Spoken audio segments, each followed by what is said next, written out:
CROOT Last updated on 9/08, October 19, 2017. Walter Koenig says that the original Star Trek series spoke to audiences' sense of humanity and personal investment in an optimistic worldview.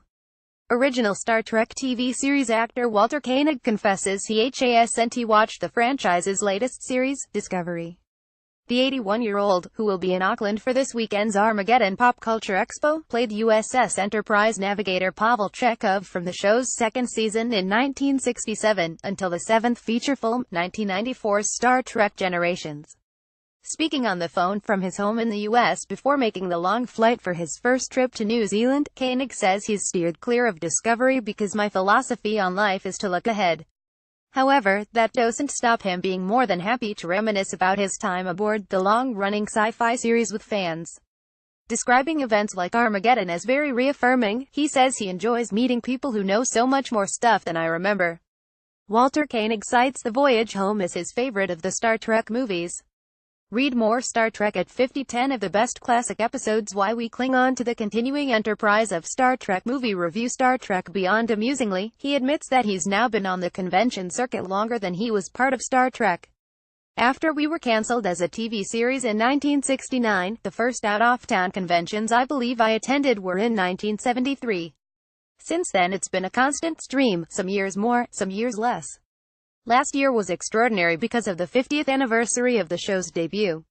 I had to turn down 7 or 8 conventions simply because of conflicts. It's been quite a tour of duty, Koenig says. He's been to Russia, Eastern Europe, South America, Germany, the UK and Australia a few times now. Star Trek's Walter Koenig is headed to Auckland for this weekend's Armageddon Expo. I was invited out to New Zealand about 15 years ago, but I became ill the day before we were due to leave and we had to cancel.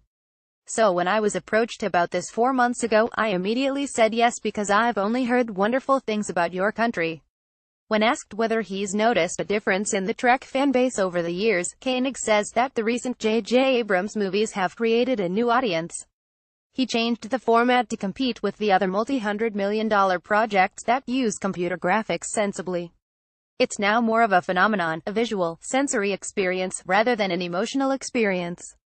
These new Star Trek followers are there for the thrill and that's fine, but it seems like they're not necessarily looking for something that speaks to their sense of humanity and a sense of personal investment in the statement of an optimistic world that the audiences in the 60s did when we were relying almost exclusively on story and relationships.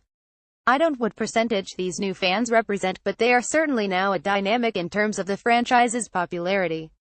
Star Trek II: The Wrath of Khan is screening on Sunday night as part of the Auckland Armageddon Expo. As for his favorite Star Trek movie installment, Koenig says that while Wrath of Khan helped broaden the fanbase with its strong storytelling and formidable foe, for purely selfish reasons he has to plump for the fourth film, The Voyage Home. Chekhov simply had a lot more to do in Star Trek IV. It was great fun. We each had an improvised scene that we did on the streets of San Francisco and Chekhov even had his own theme music. How about that?